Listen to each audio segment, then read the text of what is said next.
Bonjour à tous, bonjour chers téléspectateurs, bienvenue sur le plateau de Politique et Économie. Et par les temps qui courent, nous nous retrouvons assez souvent. C'était vendredi dernier, et ce lundi, je reçois de nouveau Pierre Jovanovic. Voilà, enfin on va dire que c'est une continuité. Voilà. C'est une continuité, mais c'est vrai qu'on a beaucoup de retard. Il y avait de la matière. Et on a de la matière pour réinformer nos spectateurs et nos lecteurs. Alors, Pierre, il y a quelque chose qui a fait plaisir aux Français, parce qu'ils ont vu baisser le prix du carburant à la pompe. Et finalement, le virus a fait ce que les Gilets jaunes n'avaient pas obtenu, la baisse du prix du carburant. Exactement. Parce qu'il y a un krach pétrolier considérable. J'ai publié un article qui s'appelle Un signe noir flotte sur un océan de pétrole. Ah ben c'est bien trouvé, un signe noir, c'est clair. Bon. Il faut le prendre au sens propre et au sens figuré. Alors, il faut savoir que... C'est une flaque de pétrole en forme de cygne. Au large de San Diego, vous avez, mon cher Pierre, vous le savez, pas loin de... trentaine La baie de Los Angeles aussi. Oui, d'une trentaine de... Long Beach. De tankers. Ouais, même une trentaine, de Rotterdam, dans le monde entier. Plein de pétrole qui attendent. Exactement. Et en fait, ce qui s'est passé, c'est-à-dire qu'il y a à peu près 15 jours ou 3 semaines, il y a eu d'un seul coup, le prix du pétrole est devenu négatif. Alors, ce qui a rien de surprenant, parce qu'on est à l'ère des taux négatifs, donc, mais la pandémie a bloqué le monde entier. Les avions ont cessé de voler, les camions ont cessé de rouler, les voitures, n'en parlons pas. Et du jour au lendemain, alors il y a eu un temps de latence, il y a eu un temps de latence, et d'un seul coup, un record a été battu, c'est-à-dire que à Chicago, au marché des matières premières, le prix du baril de pétrole s'est retrouvé, alors je vous donne ça de tête, à moins $37, suivant les différents marchés. Oui. On va dire moins 40. Oui, le Brent n'est pas tout à fait voilà, parce qu'il y a entre le baril, entre différents trucs de pétrole, etc. Le brut, celui qui a été nettoyé, etc. Bon, il y a différents prix. Mais toujours est-il que c'était négatif, totalement. C'est une première. Alors pourquoi c'est négatif ? C'est le principe du tube dentifrice. C'est-à-dire une fois que vous avez appuyé sur le tube du dentifrice, allez remettre la pâte dans le tube. Et c'est le problème justement de l'Arabie Saoudite, de tous ceux qui ont du pétrole qui sort en permanence, parce que c'est toute une machinerie, c'est impossible à arrêter, c'est extrêmement complexe.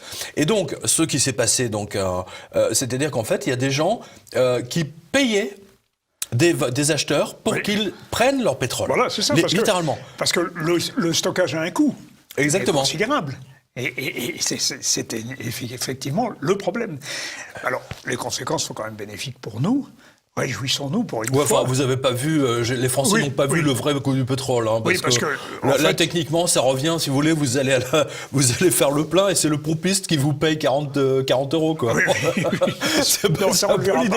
On ne verra pas parce qu'il y a l'État. C'est un peu l'idée. L'État qui continue à prélever ses taxes. Mais enfin, bon, là où on payait le gasoil... 1,35 €, 1,45 €. Maintenant, on le paye 1,10 €, 1,15 €. Ouais, on va dire, mais vous ne le payez pas 50 centimes. Ah non, voilà. Mais ce qui est extraordinaire, si vous voulez, c'est... Allez-y. Mais les conséquences, c'est ça qui était... les conséquences. Alors, BNP, Société Générale, les traders se sont pris des tôles.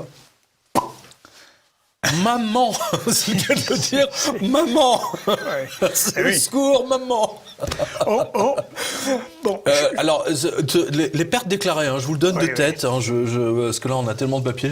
Je crois que Société Générale, ils se sont pris 300 ou 400 millions, et BNP, je crois que c'est pareil, 300... un peu moins, 200 ou 250 millions. Ouais, on va dire... de toute façon, ils ne vont pas déclarer leur perte totale, ça va de soi.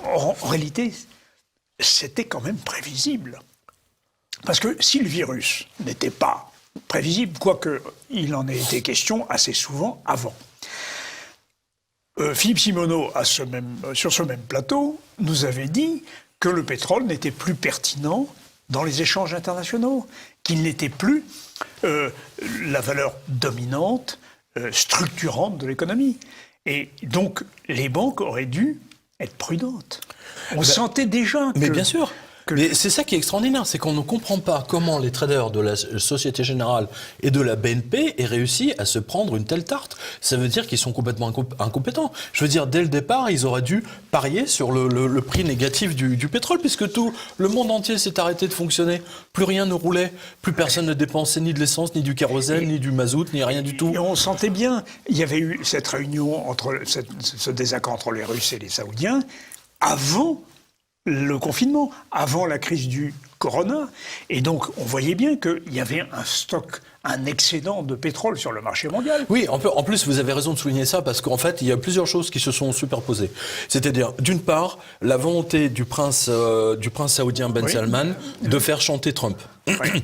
Parce que comme les États-Unis sont devenus indépendants en termes voilà, donc lui, il vendait moins de pétrole aux États-Unis, etc. De l'autre côté, il y avait la bataille entre le prince Ben Salman et Poutine. Donc il y a eu plusieurs échanges de coups de téléphone qui étaient assez corsés, hein, c'était salé. Et on a appris récemment que Trump a dit, il en a eu marre des jérémiades du prince Ben Salman, celui qui a tué Khashoggi, hein, rappelons-le. Il lui a dit, bon c'est simple, si tu continues à m'emmerder, je retire l'intégralité des forces américaines qui sont chez toi. Voilà. Donc là, il a eu peur et il a arrêté le truc. Ce qui fait que maintenant, ils sont ruinés, les Saoudiens sont ruinés.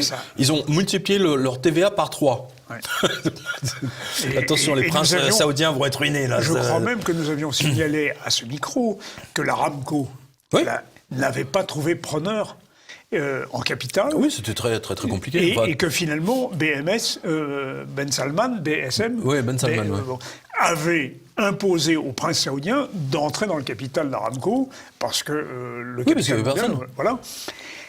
Et alors Poutine dans cette affaire, il s'en est pas si mal tiré parce qu'en réalité, qu'est-ce qui se passe ? Depuis les accords de Shanghai de 97, chers téléspectateurs, ces accords sont très importants. Ils assurent un débouché continu du gaz et du pétrole russe au bénéfice de la Chine. Et par conséquent, elle avait un marché captif, la Russie, à des prix relativement peu élevés, mais c'était un marché qui fonctionnait et sur de grosses quantités. Par conséquent, la Russie n'avait pas intérêt à réduire sa production. Ce qui a évidemment contribué. Les Russes, d'ailleurs, ont dit aux Saoudiens qu'ils peuvent tenir pendant 3 ans, je vous donne sa tête, 2 ans ou 3 ans à raison de 28 $, le baril. Voilà. Bon, personne n'avait imaginé que le baril tomberait en négatif, c'est clair. Enfin bon, les Russes, ils s'en foutent. Ils ont des bouchers chinois. Alors, justement, tiens, j'ai retrouvé le papier.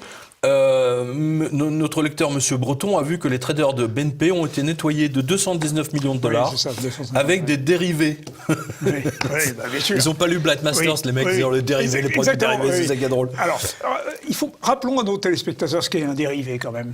C'est comment dire, on utilise un bien, pour les banques tout à l'heure. Comme pour l'or. Voilà, exactement. Pour l'or, qui n'ont pas d'or, mais alors, ils jouent dessus. On crée des produits dérivés synthétiques. Mais ils aiment bien le terme synthétique. Hein, c'est du tergal. Le synthétique n'est pas très bien l'acrylique. Et alors, écoutez, je trouve que c'est ça qui est fou, c'est qu'une banque qui a les comptes de millions de Français soit autorisés à jouer au casino autant pour les promesses bidons de ces politiques pourries qui avaient promis de réguler, je vous rappelle, Sarkozy et Hollande avaient promis de réguler les banques, de les empêcher de jouer au casino.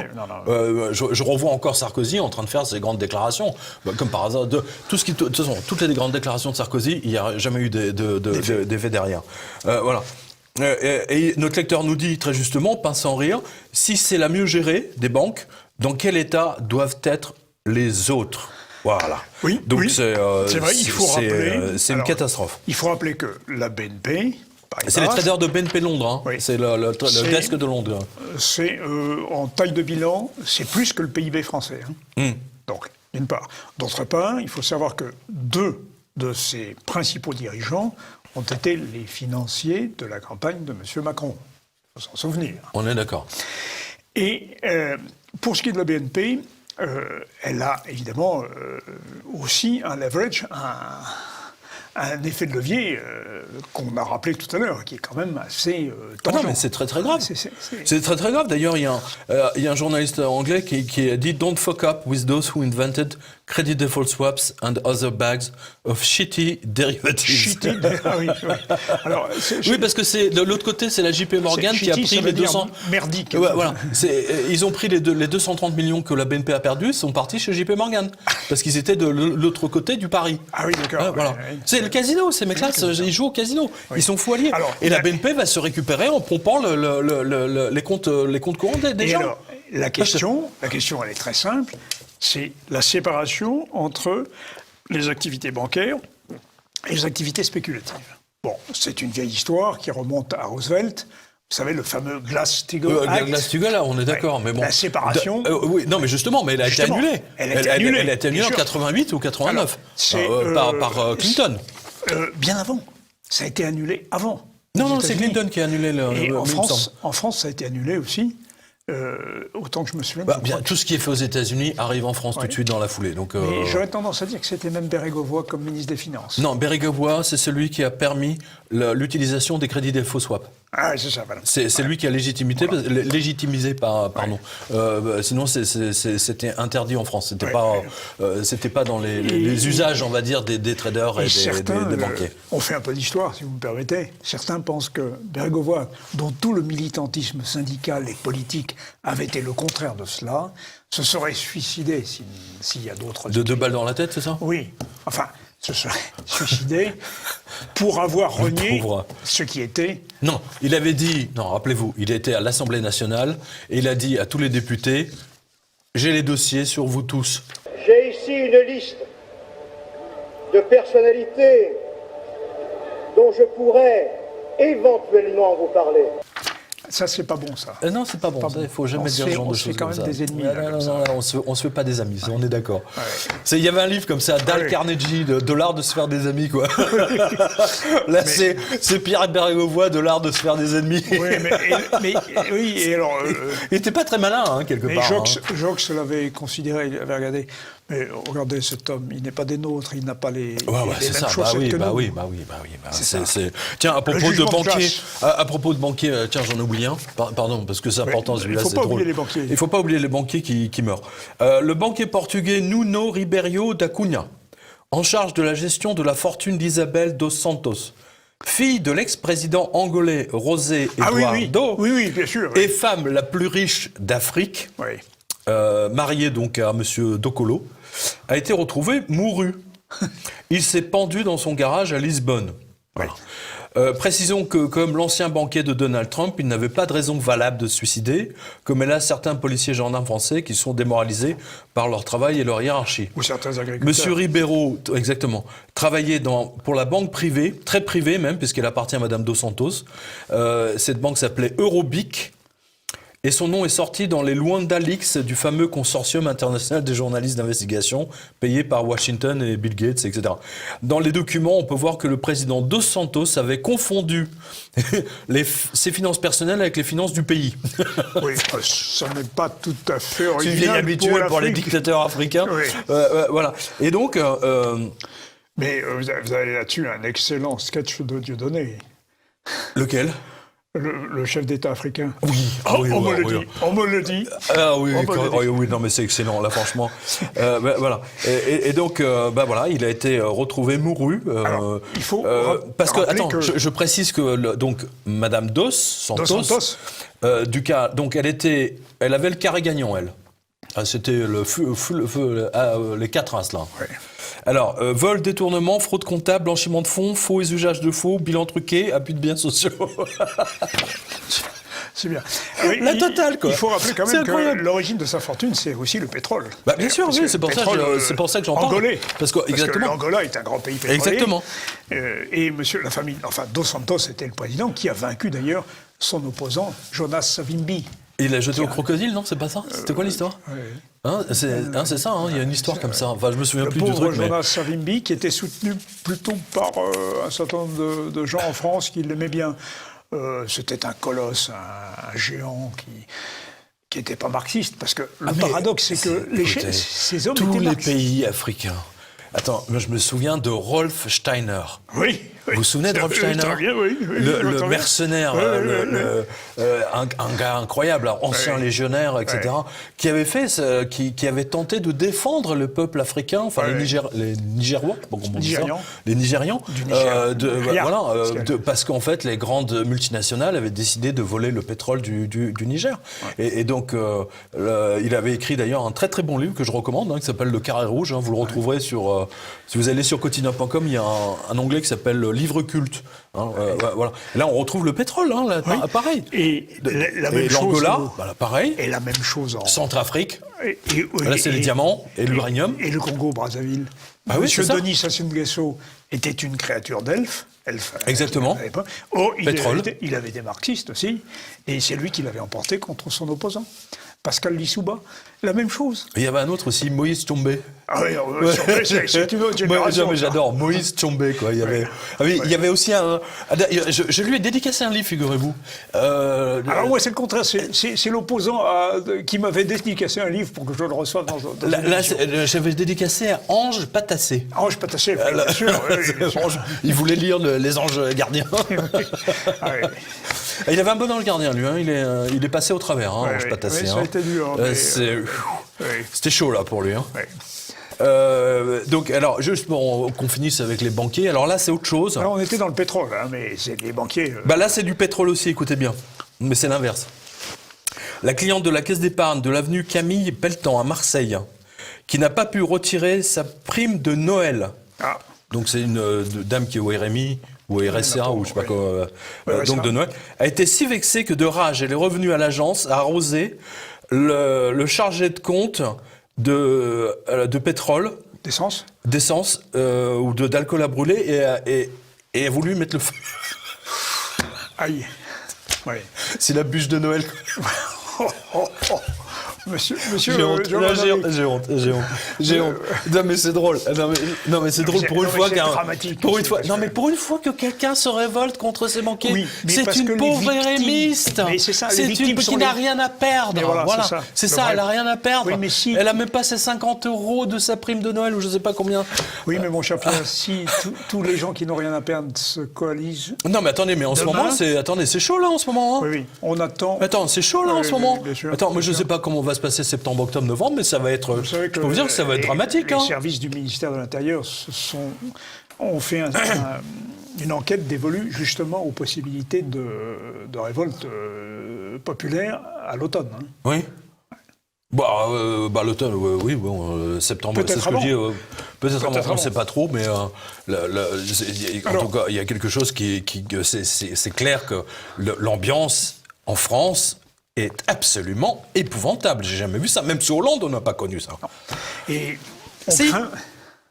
juste avant les attentats qui ont sauvé la peau d'Hollande du Bataclan. Un petit peu. Oui, exactement. Juste. C'est marrant, à chaque fois qu'ils sont en train de tomber, soit les attentats, soit le virus. Un petit virus, voilà, ça sauve le truc. La mise, oui.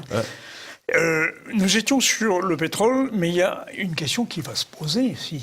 C'est, avec la faillite bancaire et la faillite économique, c'est les fonds de pension, les retraites. Alors là... Les retraites par capitalisation. C'était le projet de... C'est notre projet. Oui. C'est le projet de Macron, c'est-à-dire les retraites sont indexées sur la santé de la bourse. Oui. Oui. Et puis surtout, j'invente rien là. C'était de la capitalisation, c'est-à-dire qu'il s'agissait donc de faire appel à des entreprises financières qui plaçaient vos économies.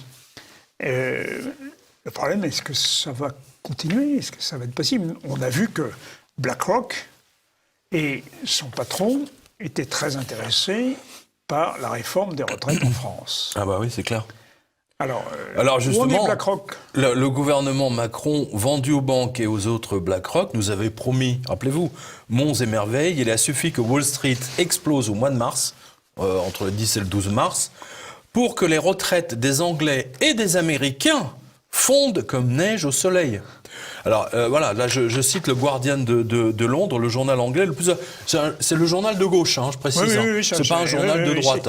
C'est pas un tabloïd populiste. Voilà, c'est pas le Sun. Hein. Voilà, c'est pas le Sun, exactement. Tu sais, avec la fille nue là, en page 2. Oui, toujours. Ouais, je vois que vous suivez. Moi aussi.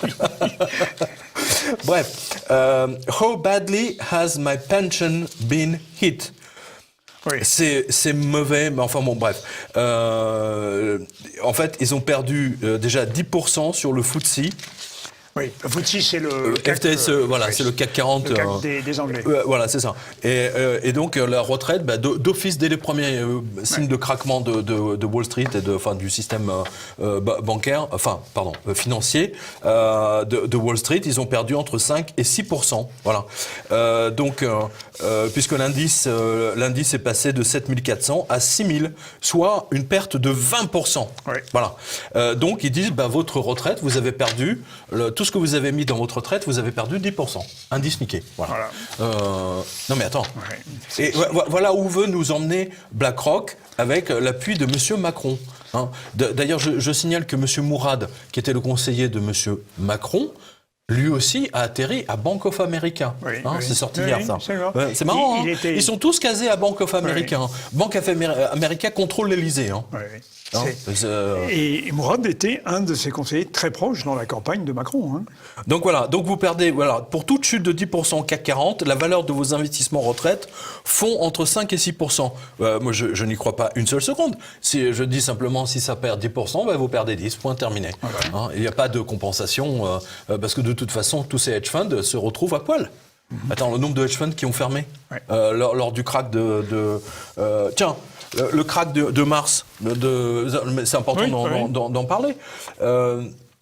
Plus fort que le jeudi noir de 1929. Hein.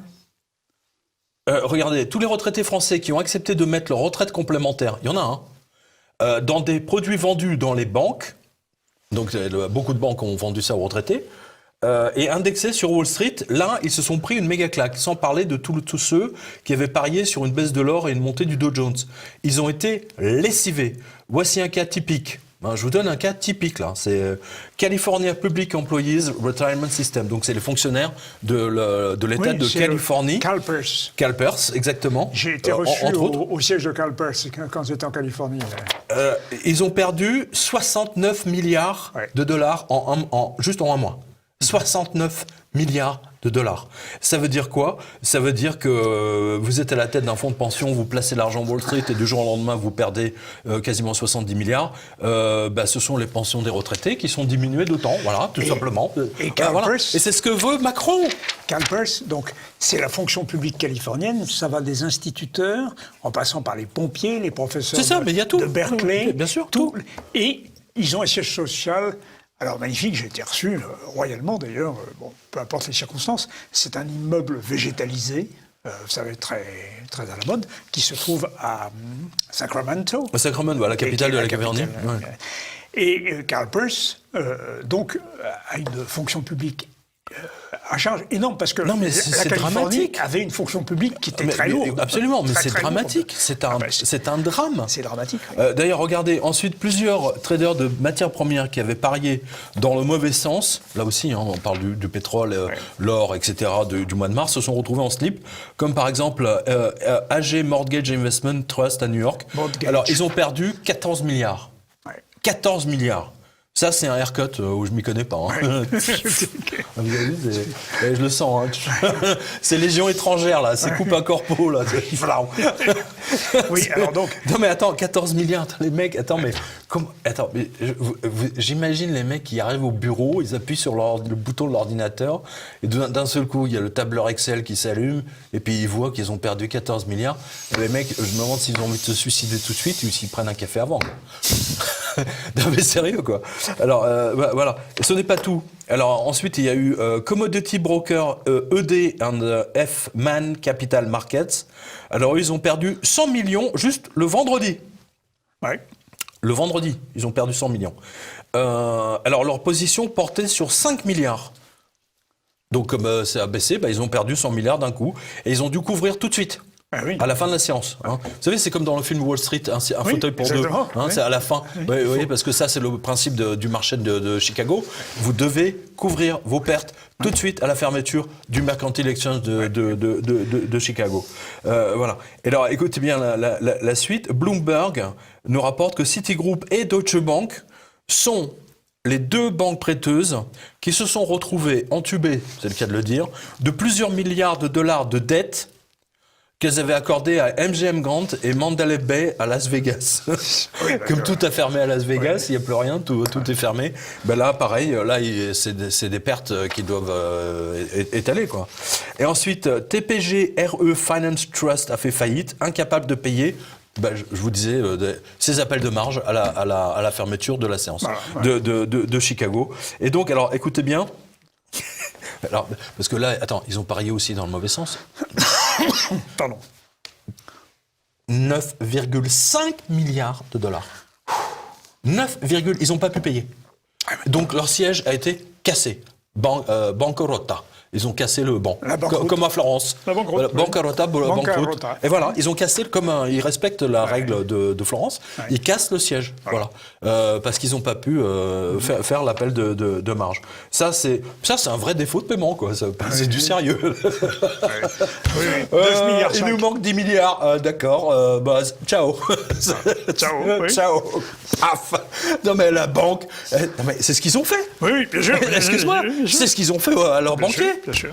Je ne sais pas qui est leur banquier, hein, mais ça, je peux vous dire que ça fait très très mal. Alors, parce que ces mecs-là ont des garanties, hein, ils sont garantis par les banques.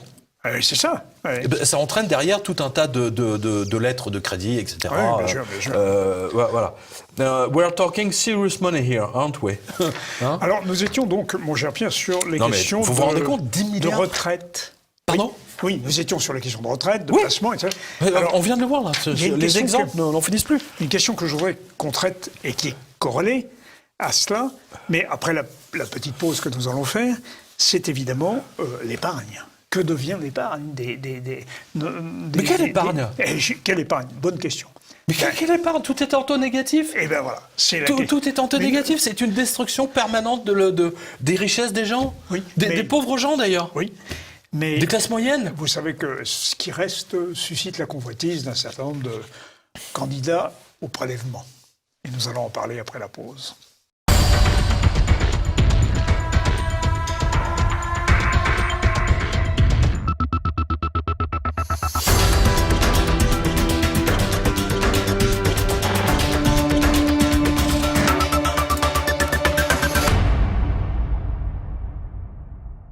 Cher Pierre, pauvres épargnants, Ah oui, non, mais là, c'est dramatique et c'est pas non fini. seulement les taux d'intérêt sont négatifs, non seulement il y a de l'inflation, et celle-ci va probablement augmenter, parce que on ne peut pas imaginer... Attends, avec les trilliards de fausses monnaies qu'ils ont imprimées, mais attendez, mais... Attends, justement, puisqu'on parle de trilliards, permettez-moi juste de faire une pause. Allez-y. Là, c'est très important. Je repense à la conférence de presse de 2015 de Mario Draghi, gouverneur de la Banque Centrale Européenne, au cours de laquelle il avait pris des pincettes sémantiques pour expliquer en faisant des ronds de jambes qu'il allait appuyer sur le bouton nucléaire de la planche à billets à raison de 80 milliards d'euros par mois. En mars 2020, nous sommes carrément passés à 100 milliards par heure. Et ça s'est accéléré au mois d'avril et au mois de mai, donc il continue. C'est exponentiel. Alors, voilà. Et alors, il y a notre lectrice Béatrice qui nous a résumé ça. Elle dit « Je vous propose ce résumé très temporel et très logique finalement de ce qu'est 1 milliard versus 1 trilliard. Non pas en dollars, mais en secondes. Je crois, très chers lecteurs et lectrices, que cela va vous parler mieux que n'importe quelle formule mathématique. » Alors, on va le voir derrière nous.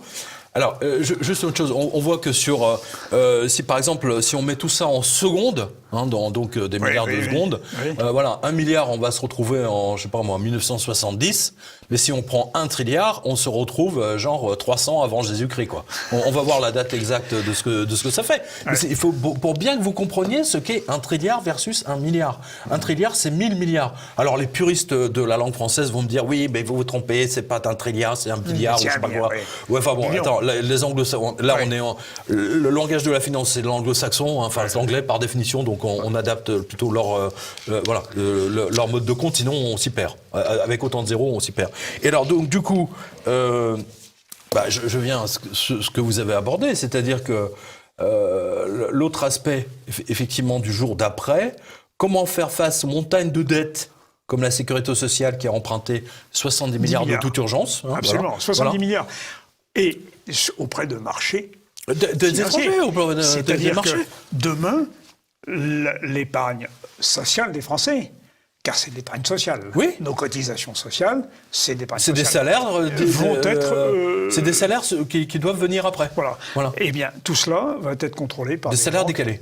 C'est ce qu'a très bien montré Héloïse Benamou dans son livre. Tout à fait. Kleptocratie française. Tiens, justement, regardez bien. Je fais juste une parenthèse dans la parenthèse. Ouais, c'est ça. Le Japon a acheté un tiers de la dette française avec sa fausse monnaie. Ben voilà. Je parle inventé, regardez. Je vous en parle souvent, La folle ruée des Japonais sur la dette française. En 2019, la dette émise par la France est venue remplir les portefeuilles japonais comme jamais depuis 5 ans. Ces créanciers sont particulièrement soignés par les équipes de Bercy chargées de passer le papier français. Le Japon a le plus gros fonds de pension au monde. Voilà. Et le Japon détient environ 200 milliards d'euros de titres obligataires français, dont l'essentiel serait des emprunts d'État. L'an dernier, ils ont même démontré un appétit particulièrement fort pour la dette française. Alors, je vous signale que les Japonais, eux, ils achètent ça avec leur photocopieuse. Voilà. Et nous, on rembourse avec le salaire des Français, la sueur des Français. Voilà. Non, mais c'est vrai. Nos châteaux, nos vignobles, nos hôtels particuliers, et ainsi de suite. Et il manque quelque chose encore, mon cher. Allez-y. Et nous l'avons déjà dit à cette émission, c'est la capacité de l'État français à nous extorquer ou nous soutirer de l'argent par sa puissance, par son autorité, par l'efficacité de son système fiscal. Et la violence, le monopole de la violence. Monopole de la violence, entre parenthèses, légitime, qui permet ça. Et qui fait la cote internationale des emprunts français. C'est ça qui est dingue en plus. Ça. Voilà, en plus, ils nous notent, vous savez, comme patineur artistique. Bien sûr. Avec la note, là, tiens, double salto arrière, 50 milliards. Voilà. Non, mais 3%. Il faut insister. Génial, 10 sur 10. Et si bien que la dette française est détenue massivement par l'étranger, alors que par exemple la dette japonaise. Mais par des planches à billets. Oui, mais la dette japonaise, elle est détenue. Comment peut-on accepter par les ça Japonais? Oui, on est d'accord. On est entièrement d'accord. Oui. J'en ai souvent parlé, je ne sais pas si on peut le retrouver. Il y a, à la télévision japonaise, vous avez des pubs, vous avez un homme d'affaires, cravate, etc. Et puis il est suivi par 4 japonaises très jeunes, genre 20 ans de moins. Genre geisha? Non, écolière. Ah, écolière. Non, ça c'est le fantasme des Japonais. L'écolière avec la jupette et les petites chaussettes blanches, les soquettes et les nattes.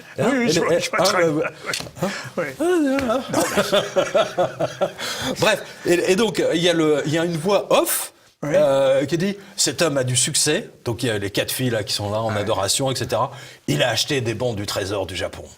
Ouais. Ben, vous verrez jamais ça en France, quoi. Notre dette est vendue, on la vend, on se prostitue, Bercy se prostitue.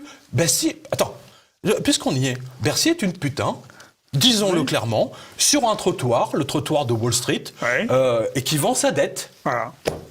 Qui vend sa dette à des mecs qui l'achètent avec de la photocopieuse. Voilà. Que les Américains. Même les Chinois, ils font de la photocopie. Non, mais c'est incroyable. Oui. Pourquoi on est parlé Alors, pourquoi on est arrivé là dehors? Pourquoi on est arrivé là? Parce que j'avais évoqué le problème. Les soquettes blanches. J'avais évoqué le problème de l'inflation. Oui. Voilà. C'est que cette fois-ci, ces trilliards de trilliards ne peuvent pas ne pas engendrer de l'inflation. Et voulez-vous que je vous dise pourquoi? Dites-moi. Je vais vous dire. Mon hypothèse est la suivante. La planche à billets fonctionnait déjà pas mal. Oui. Bon, massivement. Pierre Jovanovic nous l'avait dénoncé à ça fait des années que j'en parle, ça fait des années. Mais le commerce international, la mondialisation, avait un effet dépressif sur les prix, par l'effet de concurrence massive. Il y avait toujours un pays qui produisait moins cher, qui payait moins bien ses ouvriers. Or, avec la crise du corona, une partie du commerce international est cassée. Les échanges sont réduits. C'est jamais arrivé dans l'histoire que toute l'économie s'arrête. Voilà. De telle sorte que désormais, les prix ne vont plus subir d'être tirés vers le bas par la concurrence internationale. Et à ce moment-là, les triards vont produire leurs effets inflationnistes traditionnels qui, pour la première fois, ont été analysés par le grand économiste français, angevin, s'il vous plaît, Maurice. Jean Bodin. Ah, Jean Bodin, d'accord. Je Jean pensais que vous avez Bodin. parlé d'Allais, moi. Non, mais Maurice Allais l'avait dit. L'a dit 500 ans après Jean Bodin, qui est le premier, qui est l'inventeur de ce qu'on appelle... Ah, j'ai un livre pour vous, tiens, de Jean Bodin. Ah ben, oui, c'est un grand monsieur, je l'ai trouvé, un ouais, très ouais, grand je l'ai monsieur, Jean trouvé. Bodin.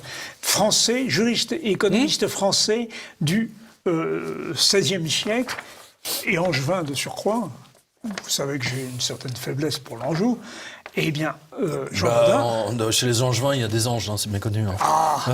C'est facile. Et il est l'inventeur de ce qu'on appelle Angers. la théorie quantitative de la monnaie, c'est-à-dire l'inflation. D'ailleurs, Et là- la tenture de l'Apocalypse avec tous les anges se trouve Oui, à Angers aussi. oui, hein, oui. voilà. Ange et démon aussi. Attention. Voilà. Bon, mais bref, je pense que cette fois-ci, l'inflation va repartir. Ah bah évidemment qu'elle va repartir. Attendez, ils ont imprimé des trilliards, des trilliards. Ouais. Attends, avec Mais les ça ne Américains, suffisait ils ont pas. fait... Attends, sur la revue de presse, alors je ne sais pas où est le graphique, mais on va le voir. Oui, oui. À un moment donné, la Fed, l'autre jour, ils avaient émis pour... Ils avaient acheté pour 6,66 trilliards. Oui. 6,66.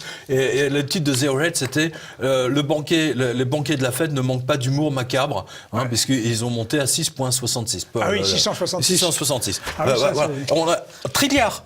On est passé en mode trilliard. Donc là, c'est la destruction de la monnaie. Je veux dire, attends, vous êtes prof d'économie, je veux dire, c'est une évidence. Ils peuvent faire ce qu'ils veulent, ils peuvent danser autour de la table, invoquer la pluie, les Sioux, les Indiens, les Comanches, tout ce qu'on veut.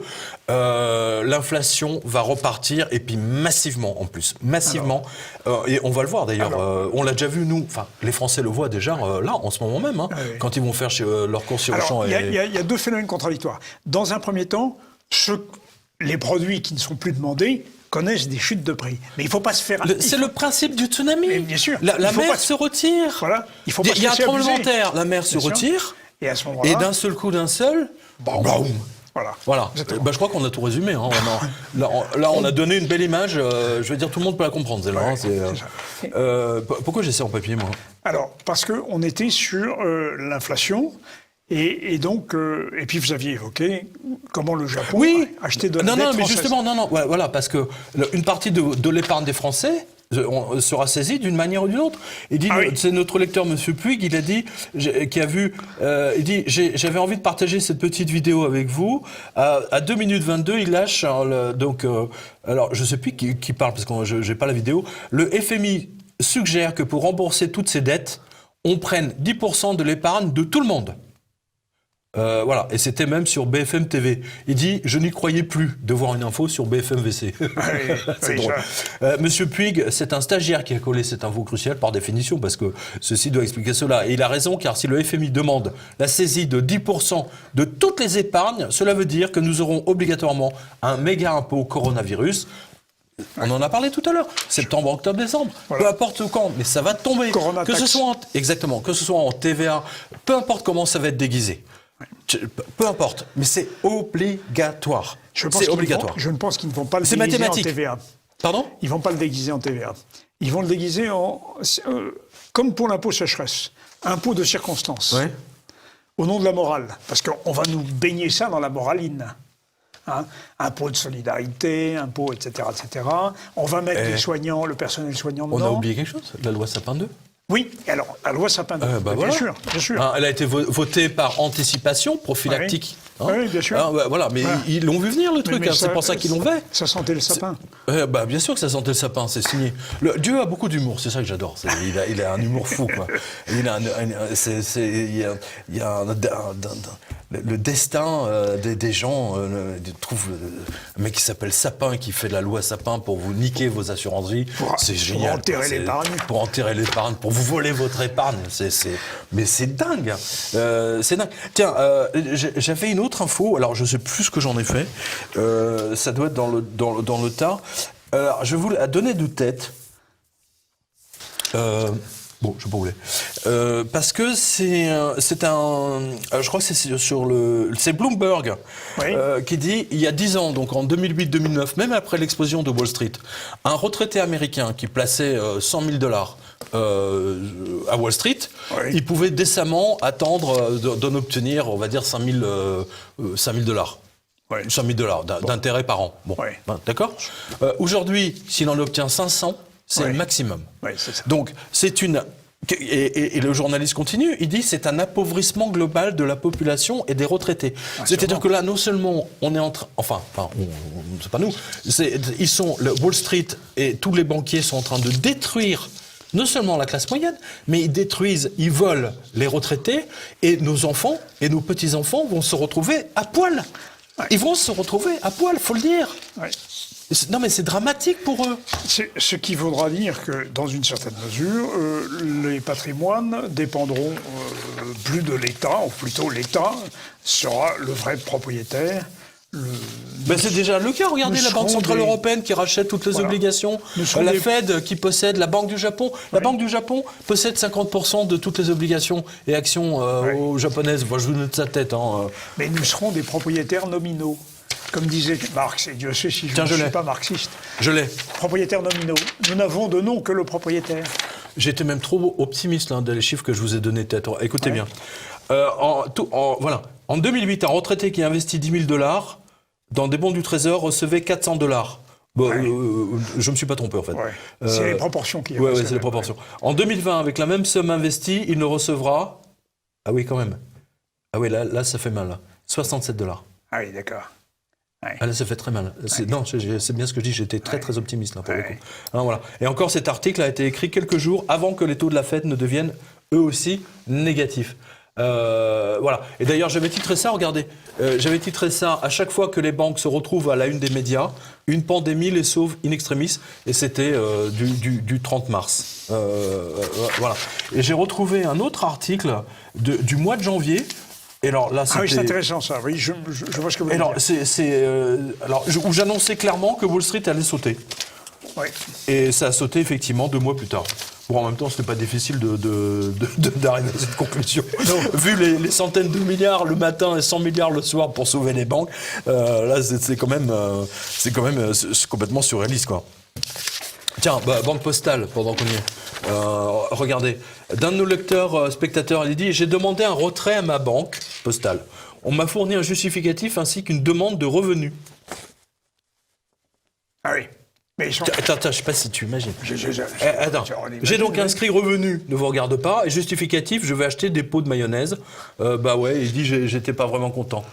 Le directeur de la banque postale de Calais m'a donc contacté, m'a laissé un message, pas très pédagogue, où il me dit qu'il doit légalement justifier que ce que je vais faire de mon argent et qu'il, tenez-vous bien, refusé l'opération.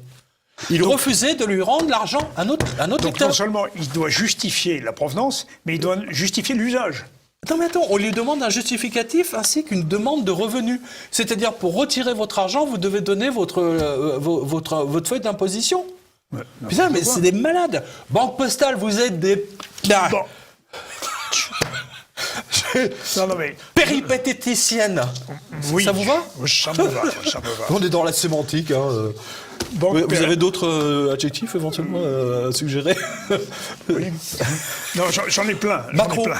J'en ai plein. Macro. Oui, Macro. Oui. Macro. Oui, bien sûr. Mais ça n'engage à rien, Macro, mais ça leur va bien. Souteneurs. Avec leur pute de guichetier. Alors, décidément, on y revient. Mais attends, mais c'est les informations. Mais attends, j'invente rien. Regardez, le mec veut retirer 1 000 €, on lui demande ses revenus, son bulletin de salaire. Mais attends. Ouais. Oh. Ouais. Mais Pierre, mais vous vous rendez compte ? Vous évoquiez tout à l'heure le fait que vous avez annoncé un certain nombre de choses, dont le krach de Wall Street.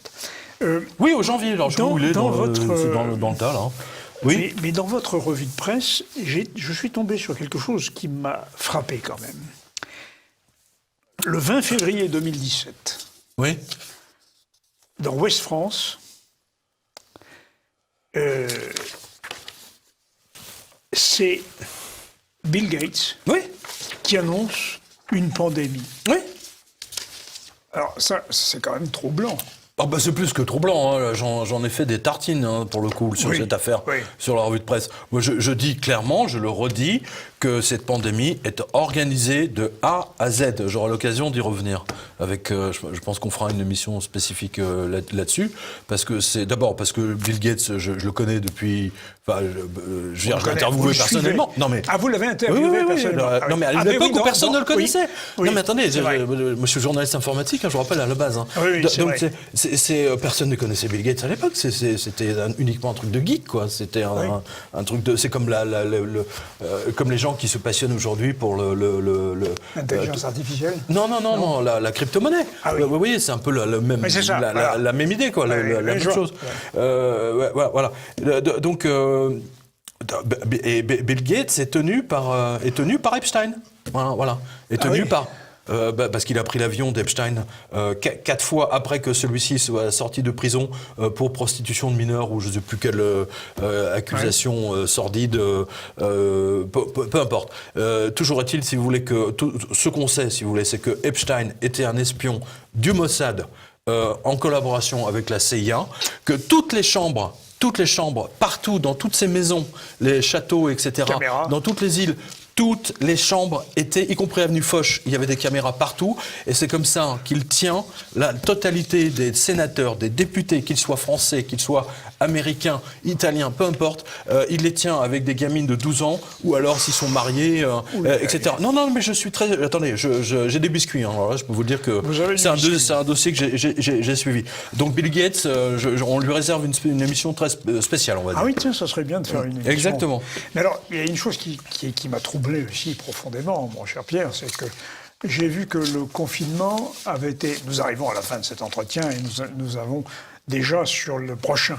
Mais le confinement, au lieu d'être géré par les services, il y a des services dans l'armée, dans la DSP, a été géré par une société américaine qui s'appelle Bain Company. Bain, comme un bain. Bain Company. Oui, j'en parle également. Qui est c'est Marianne qui a sorti l'affaire le premier. Oui, c'est curieux. C'est Marianne. Donc là, c'est un joli scoop de Marianne. Et moi, pour ma part, j'ai rajouté une couche. C'est-à-dire que Marianne n'a pas vu. C'est que en fait, Bain Company, c'est il faut disons-le clairement, c'est une annexe du Mossad pilotée par une ancienne agente du Mossad, fille d'un général de l'armée israélienne. Voilà. Donc tout ça, je veux dire, entre BFM de télévision israélienne, que je dénonce régulièrement, je veux dire, là, franchement, ça pue, quoi. Ça pue grave. La France avait les moyens de gérer le déconfinement.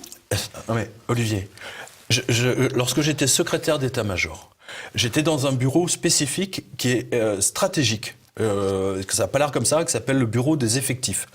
Et avec les colonels qui dirigeaient cette cellule de la 4e région militaire à Bordeaux, j'ai appris ce qu'ils appelaient une montée en puissance. C'est-à-dire, par exemple, si le pays entre en guerre, il faut donc ramener tout de suite les premiers éléments, ensuite mobiliser par tranche, etc. Vous voyez, mobiliser et calculer tous les soldats qu'on peut envoyer au fur et à mesure. Bon, et là, en fait, c'est une descente en puissance. Et les meilleurs spécialistes en France pour le déconfinement, ce sont les officiers, les Saint-Cyriens qui s'occupent des effectifs. C'est leur spécialité. Oui, il me semble. Voilà. Et qu'on m'explique pourquoi le gouvernement français, le ministère de la Santé de M. Véran, dont les collaborateurs sont véreux, faut le dire clairement, parce qu'il y en a un qui a essayé de toucher des commissions sur Mediapart, voilà, c'est Mediapart qui a donné le truc. Bravo à Mediapart. Non mais on voit bien, on donne le déconfinement, l'organisation du déconfinement à Bain & Company, une boîte qui est pilotée par le Mossad, mais on se fout de qui ? Non mais là il y a un vrai problème. Moi je ne sais pas ce que fout le contre-espionnage des séries. Peut-être qu'ils ont été mis effectivement devant le fait accompli, mais je ne sais même pas si on a encore un contre-espionnage en France. Je vous le dis. Parce que le Mossad là, franchement, ils s'en donnent à cœur joint.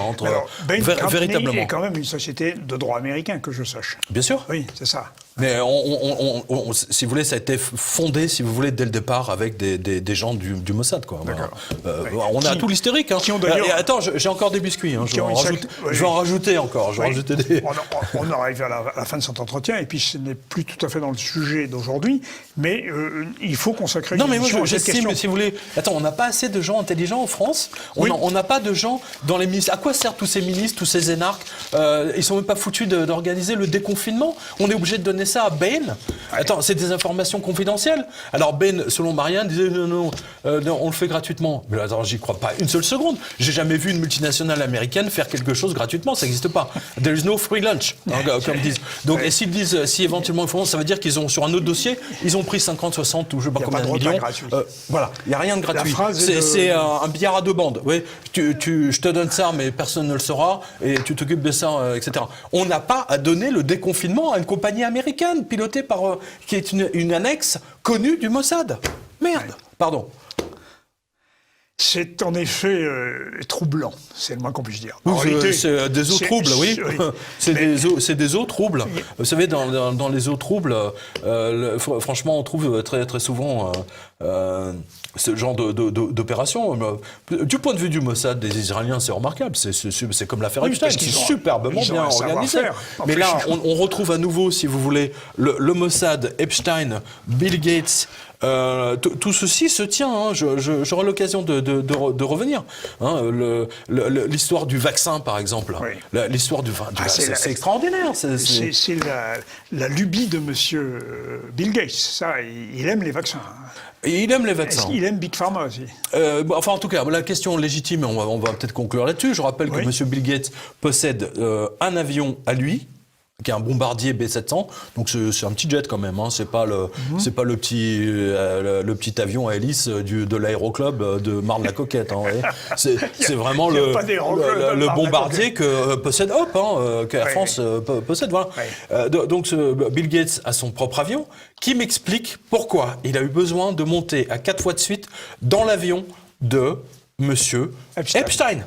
Si c'est pour se taper des gamines, voilà. Oh. Non, mais je le dis clairement. Alors, de toute façon, en tout cas... Surtout que le mec, il puait le soufre, quoi. Je veux dire, il avait un dossier comme ça, là, déjà. Ouais. Il venait de sortir de prison. Et le mec continue à faire du business avec lui. Waouh. Mais Epstein ne pourra pas nous répondre. Il ne pourra plus nous répondre. Ah non, mais son assassinat, c'est exactement... Suicide, voulez-vous dire. Oui. Son assassinat est exactement le même que celui que j'ai observé à la Montepaschi de Seine. C'est le même. Ouais. Le même. Il y a des milliers de caméras dans cette prison et encore plus de caméras à la Montepaschi parce que c'est une banque. Alors, il y a des caméras partout, c'est normal, c'est hyper sécurisé, c'est une banque. Ils gèrent des lingots d'or, des machins, des trucs. Enfin bon, bref.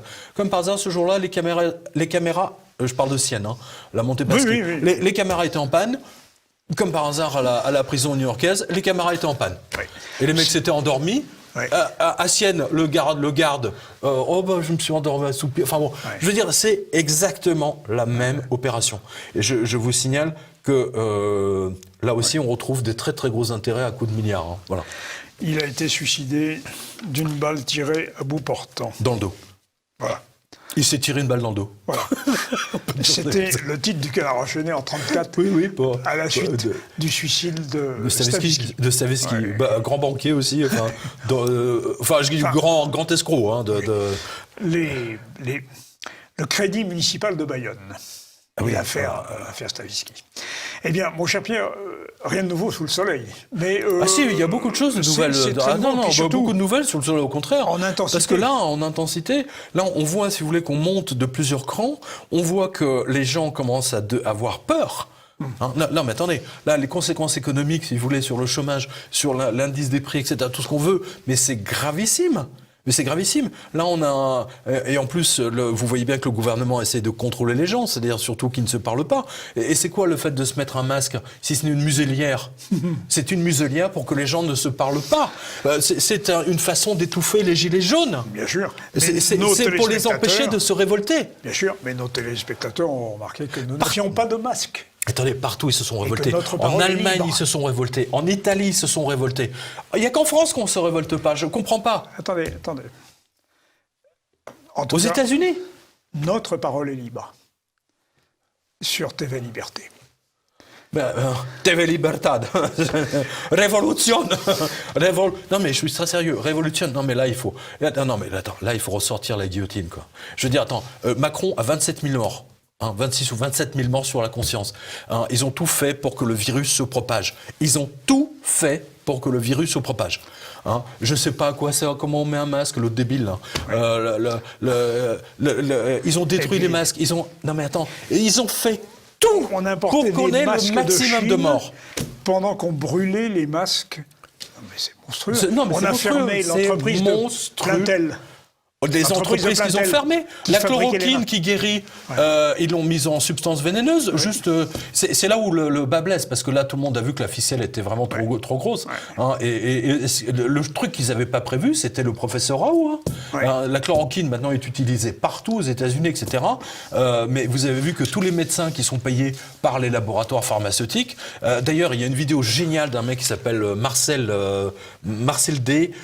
Il fait une vidéo qui s'appelle 442. Et alors là, il les a exécutés, mais alors vraiment, là, je dois avouer que il les a exécutés, si vous voulez, là, à la japonaise, vous voyez, avec un sabre tellement fin qu'il les a épluchés, littéralement tous ces médecins bidons qui se sont battus contre Raoult. Voilà, on salue le professeur Raoult, qui est vraiment notre druide. Il a sauvé les Français, du moins dans le sud, parce que les autres, ils sont morts. Oui. Et attends, le gouvernement a interdit d'utiliser la chloroquine pour les soigner. Non, mais ils ont tout fait. Ils ont tout fait pour que le virus se répande. Ouais. Pour aller sur la chloroquine, pour un pays que je connais bien, c'est le Sénégal, le président Macky Sall, qui on peut reprocher des tas de choses, a dit une chose, on l'a interviewé. Comment expliquez-vous qu'il y ait aussi peu de cas chez vous, etc. Mais le médicament à base de chloroquine, nous sommes un pays de paludisme et nous l'utilisons tous les jours. Ah oui. Pourquoi est-ce qu'il serait une substance vénéneuse en France ? Écoutez, ils veulent terroriser la population pour que les gens ne sortent pas. Résultat des courses aujourd'hui, dans mon entourage, malgré le déconfinement, les gens n'osent même pas prendre le métro. Non, voilà, c'est la peur. Ils ont installé la peur sur la ville. Vous voyez, c'est le peur truc. Sur la ville. Voilà, peur sur la ville. Et du coup, et donc c'est parfait. Je veux dire, pas de gilets jaunes, pas de réunions, pas de manifestations, pas de bonnets rouges, rien. Voilà, c'est surtout ça qu'ils veulent. Tout ça qu'ils veulent. Et il y a tout le temps la menace de remettre une couche. Ah oui, vous n'avez pas été sage, tiens, on va vous reconfiner, bande d'enfoirés. Voilà, c'est ce gouvernement de criminels. Criminels. Nous allons prendre congé sur ces paroles. Non, on ne prend pas congé de ce gouvernement criminel, croyez-moi. Non, nous allons prendre congé de nos téléspectateurs. Ah oui, tout à fait. Et vous reviendrez, mon cher Pierre, pour reparler de tout cela, car il y a matière. Ah bah ça, clairement. Chers téléspectateurs. Merci à vous. À très bientôt. Et rendez-vous sur quotidien.com pour la suite de la revue de presse.